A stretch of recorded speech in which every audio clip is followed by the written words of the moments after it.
Hi guys and welcome to my vlog. So this time tuturuan ko kayo maglagay ng talim sa isang drill bits. Yan, kung sa mga gumagamit ng mga drill bits.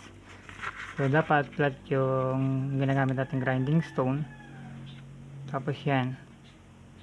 So nakikita nyo guys, ito merong mataas na parte. Tapos yung sa kasunod niya is palubog. Yan. Mataas, palubog. Yan. So dapat pantay siya dyan, tapos lulubog ng ganun. So papakita ko sa inyo ganito. So ito ay grinding mini grinder, mini hand drill. So saksak natin, hindi nakasaksak. At gumamit tayo ng face mask.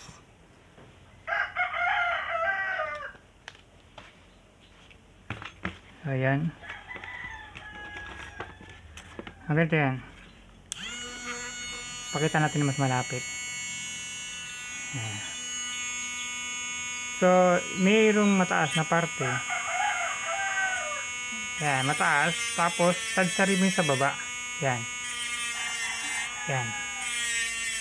Yan. Nakikita nyo nagkakaroon ng talim yung ano. Kasi kung flat siya, hindi kakain. Yung kabila. Yan.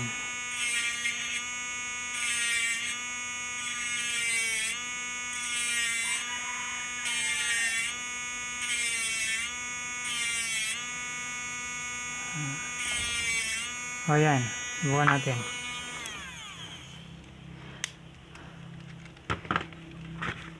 Yung dito kasi mataas. Yan. Naisasama ko kasi sa liwanag. Yan. Testing na natin.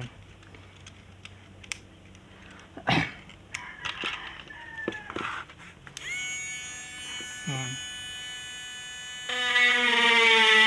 Nakakita nyo lakas ng kain. Yan, bumabara lang kasi may yung motor. Yan. So diba, ganun paglalagay ng talim sa isang drill bits.